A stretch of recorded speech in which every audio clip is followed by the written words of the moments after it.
कुश्ती संघ के अध्यक्ष उनके वो नहीं बने, उनके सहयोगी बने।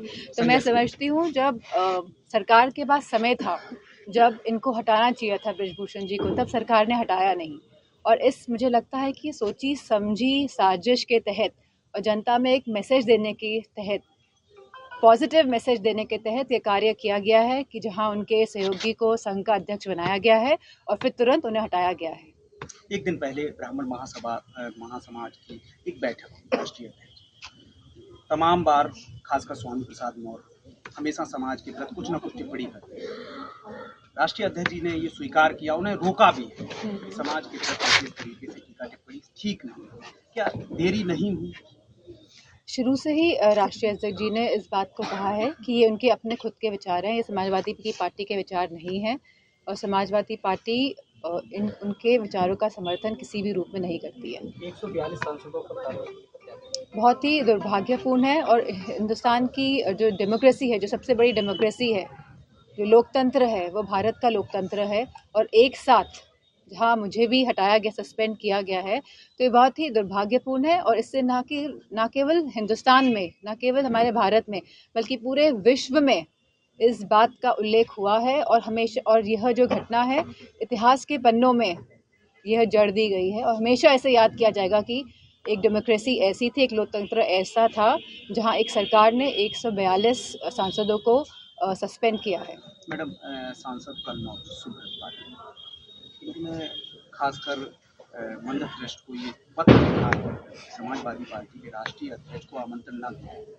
क्या पार्टियों में जो भी हमारे आराध्य हैं उनको बांट दिया गया? क्या है? मैं समझती हूँ इनकी मानसिकता को दर्शाता है इस तरह की टिप्पणी देना।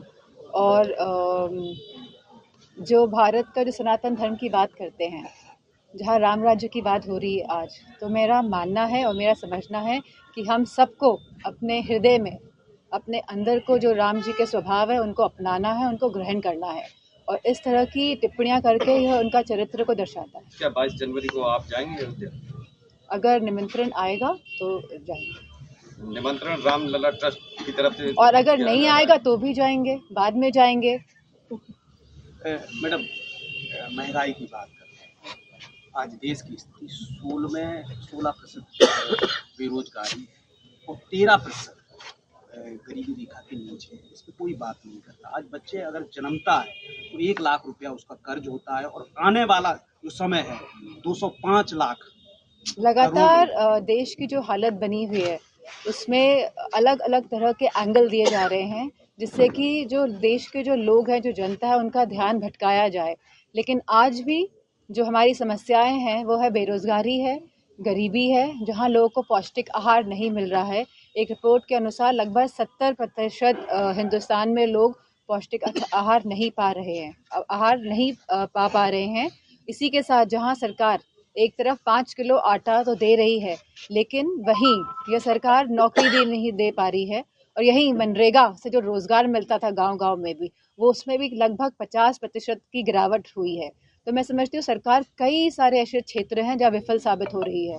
दिल्ली के मुख्यमंत्री के संबंध से तलब किया जा रहा है ईडी का संबंध। बिहार के डिप्टी सीएम, हमने देखा है पिछले 5 साल के कार्यकाल में लगातार ईडी का प्रयोग हो रहा है, इनकम टैक्स का प्रयोग हो रहा है, सीबीआई का प्रयोग किया जा रहा है।